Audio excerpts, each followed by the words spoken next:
Well, I am very excited. Don't take my phone. That's just a waste of film. But you will want to have those up because I'm so excited to introduce to you the executive producer, writer, and star, Chris Colfer.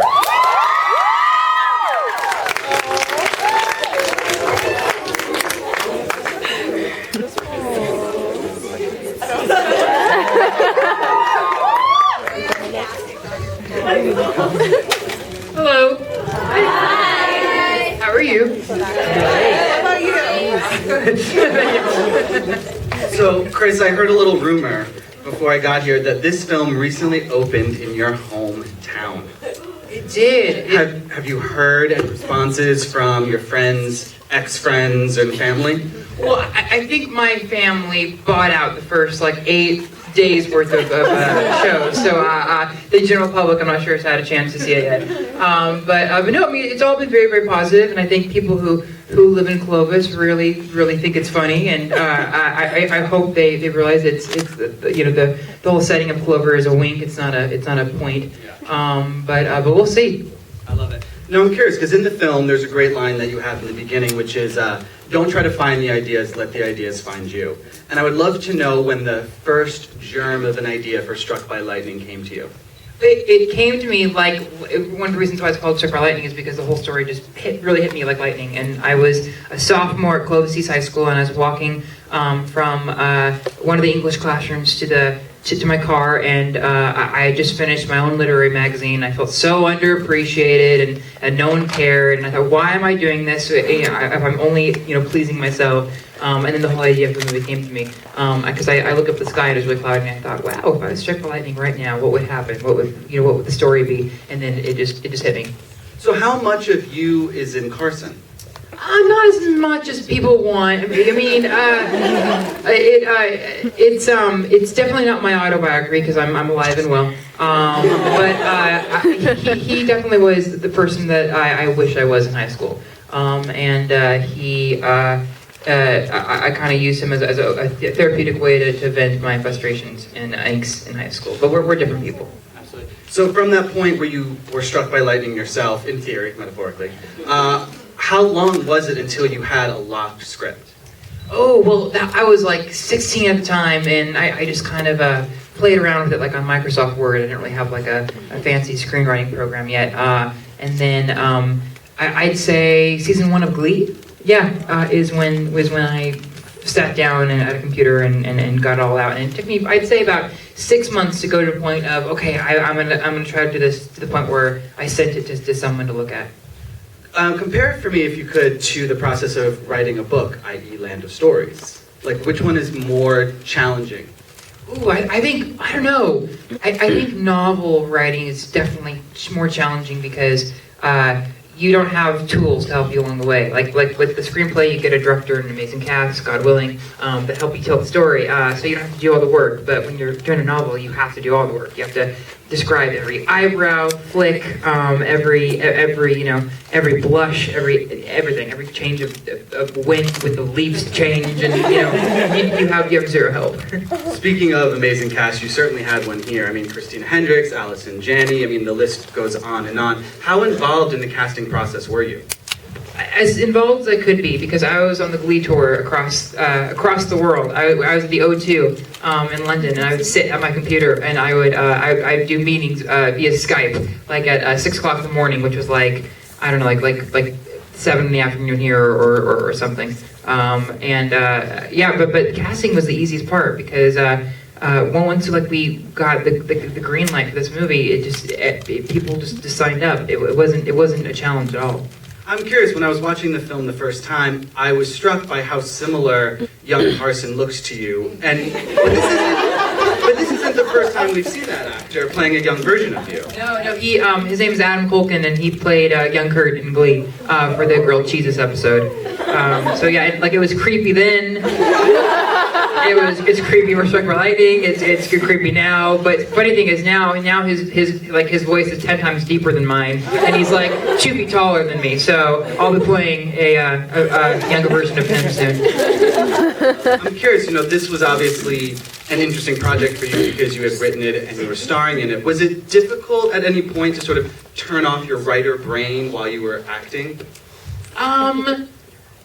Yes and no.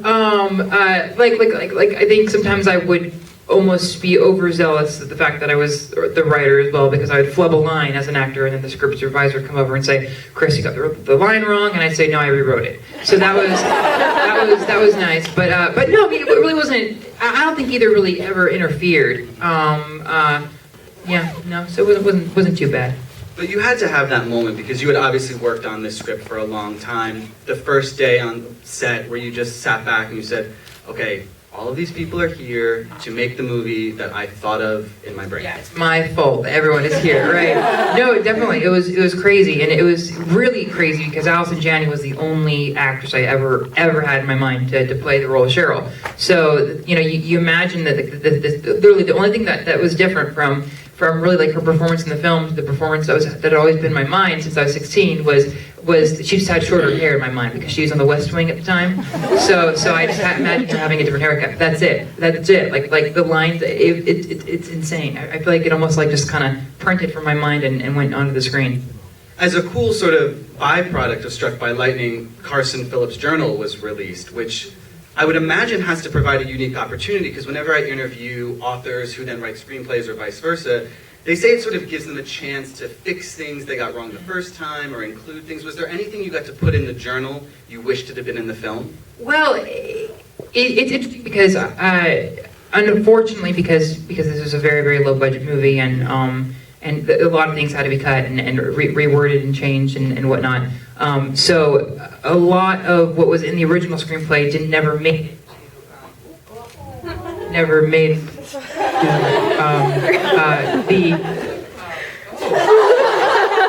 Speaking of low budget. Why don't you try this one? Because no one cares what I have to say. We don't. Oh. we didn't have. We couldn't afford proper microphones. So there, I think there were a lot of things I did try to fix, because there were a lot of like little tiny holes here and there within the movie that we had no choice. We just didn't have the proper means to tell everything that we wanted to tell. So I think I kind of tried to fix things within the novel. Definitely. So are you going to make it a rule in your contract now that every screenplay you write has to have a novel companion? So you Well, I'm one person. And I mean, it was great because it gave me a chance to visit the characters again. So that's why I wanted to do it, because I wasn't really ready to say goodbye to the characters yet. But I don't know if I could do it for every movie that I would be in, but we'll see. I mean, you say you're one person, but I feel like the evidence proves contrary, because I don't understand how you accomplish half the things you accomplish. I know that in addition to promoting this film, working on Glee, you are also writing Land of Stories 2, and an additional screenplay that you've been talking a little bit about lately. Where are you sort of with all the other projects you have going on? Land of Stories 2 I'm writing now, and I think... Happy you like that. I'm like, does anyone care about this? Or I just this weird actor write this book about kids going to the fairy tale world. So hopefully, knock on wood, I'll be finished with the book, with the second novel by the end of this month, and then hopefully it'll be out in your hands sooner. Yay! The next movie that I wrote that we're trying to get made, I finished a long time ago. But it was never something that I felt I needed to do, because I could literally be 30 years old and still do it. I didn't have to be a certain age like with this movie. But things are looking really promising. So unlike this microphone connection. So that one's done. That one's in the can. Before I turn it over to you guys, so formulate some questions. I'm curious, if Land of Stories were to be made into a film, which role you'd want to play. That's what I'm. I'm so happy as like just the guy who wrote it. I don't. That's one thing I don't feel I need to be a part of. I think I would. With that also, I think I'd be so hands-on with bringing it to life that there wouldn't be time. But oh gosh, I don't know. Maybe if I had to, maybe like I don't know, Froggy. Don't get your hopes up, please. I don't know if I could. I don't know. In reality, it'll just be you walking in the background of one scene. Right. Or I could be on the Harry Council or something. Yeah. All right, so we're gonna turn this over to you, and we're gonna make it very civilized, right? We're just gonna do like a hand-raising thing, and then we can call. Oh, well, I feel like that's maybe who we should start with. Should we start with the birthday girl right there? Feel free to, if you have a question, you can just stand up and shout it. Yeah, you better make it good, because you're setting the bar. Otherwise, this is gonna be the worst birthday ever.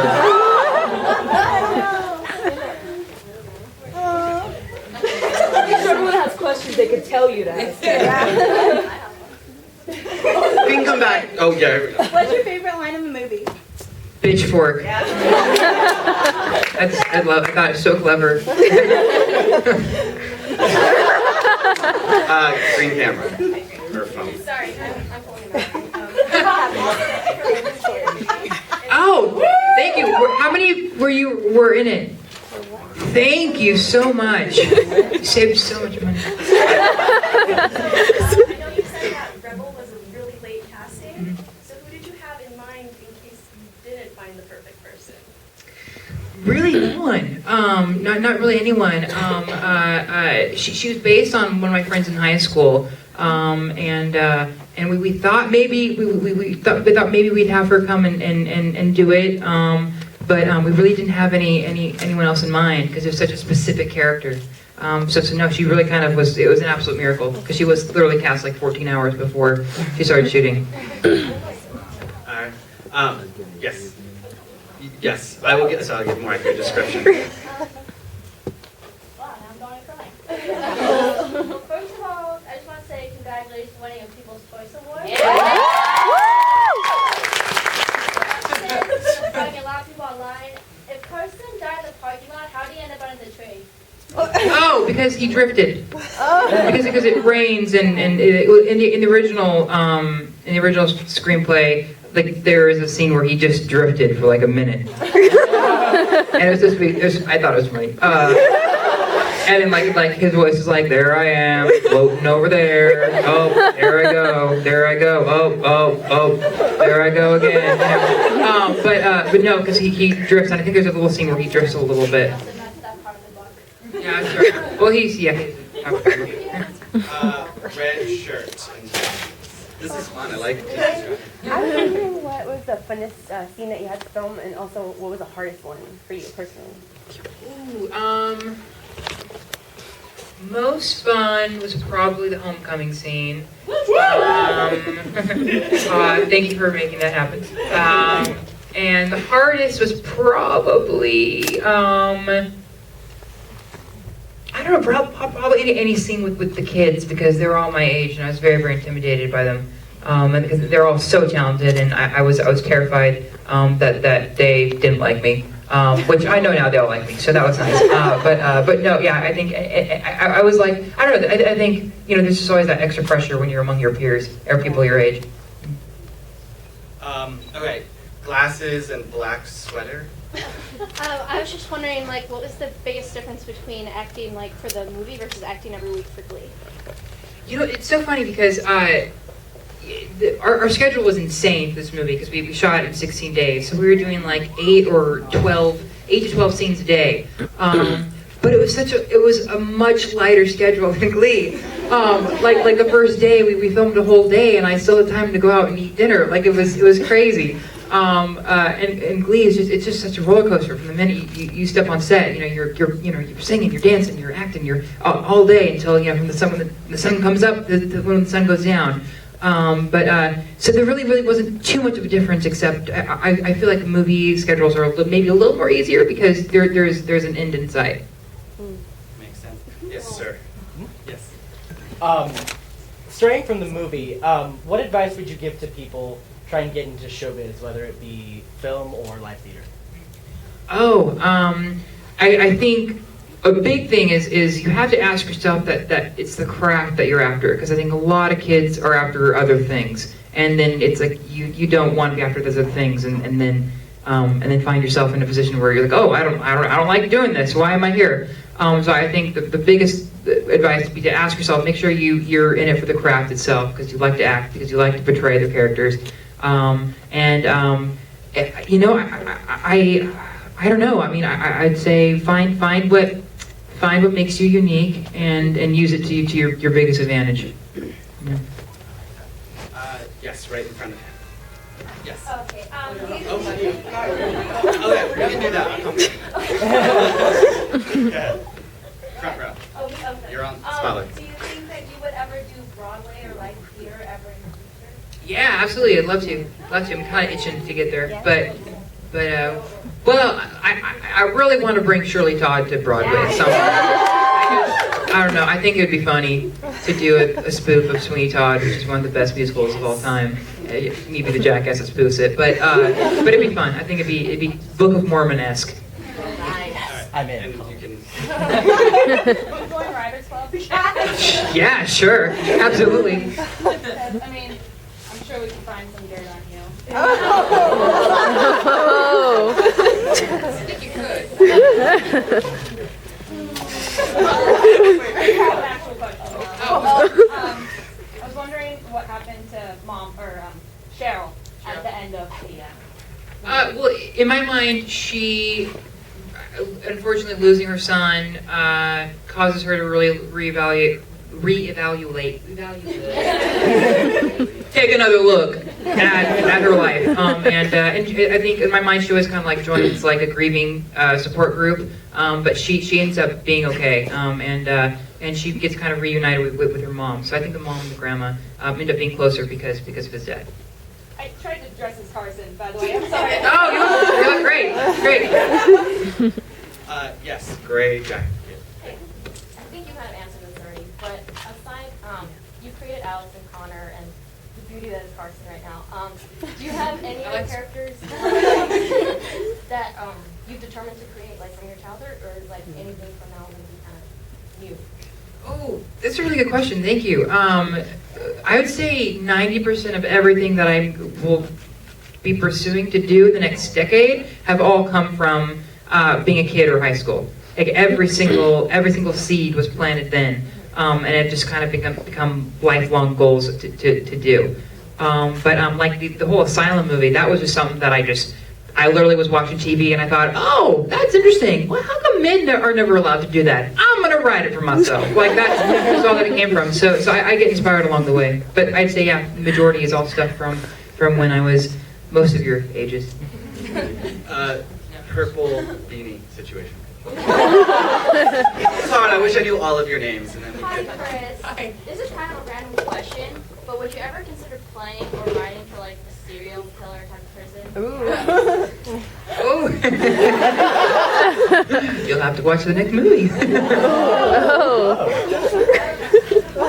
The very last row, all the way in the back on the end. Okay, so you've written novels and screenplays, and I was curious if you ever thought about writing for television. If so, what kind of show would you like to write for? Absolutely, and I wrote for the Disney Channel, and that was fun. And it was fun to work for the mouse. And even though they didn't want to do another magic show so closely after Wizards of Waverly Place, so they didn't pick it up. But yeah, no, absolutely, absolutely, I'd love to. Yeah. Yes. Yellow shirt and Mustard, sweatshirt. yeah. Mustard. Listen. For casting, did you consider any of your Glee castmates for roles? No, no, because I feel like you just can't do that because then it becomes like a joke. You know, it's like you can't. It's just been like a gimmick. You know, but